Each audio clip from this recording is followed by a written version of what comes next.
Achieving a complex multi-million-pound deal is never easy. It is a complex sales process, and there are many, many aspects to it. However, in this tip, I thought I would just share one little tool that I found useful, particularly in challenging my key account directors. When as CEO, I asked them to do a monthly review of me, of how they're getting on their accounts. And one of the things I asked them to prepare for that meeting was what I call an allies and enemies matrix. Allies, people on your side; enemies, people not on your side. That's one dimension of the matrix, 2 by 2, classic MBA stuff. So one dimension is how strong a supporter is that person. So what's the other dimension though? Well, if you look at the example, you'll see that the other dimension is not how strong a supporter they are, but is looking at a different dimension. It's looking at their power. How much influence do they have over the decision? And it can be quite a useful diagram to plot on a 2 by 2 matrix people according to their power and also according to how much a supporter they are.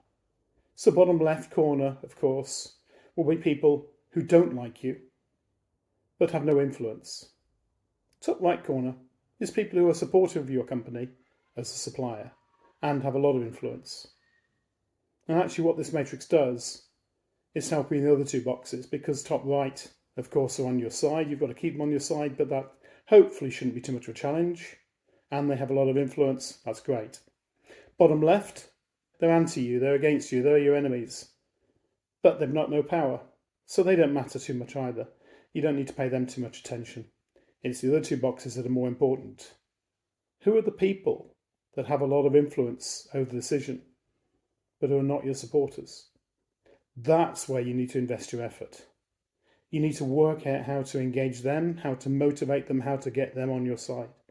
So that quadrant, people with power who are not your supporters, is where you should be putting 80% of your effort as a sales team. And then, of course, you've got the other quadrant, people who are supporters, but who have no influence over the decision.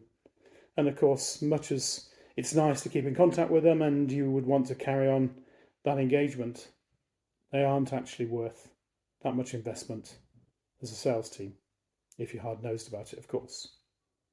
And one of the reasons I'm sharing this with you is, of course, that is where the salespeople want to spend their time, with the people who are nice to them, people on their side.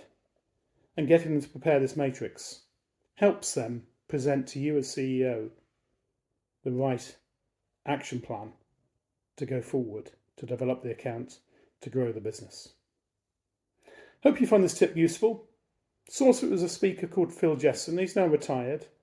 But if you look into key account management online, you should find this and many other tips relating to developing major accounts. Hope you find it useful.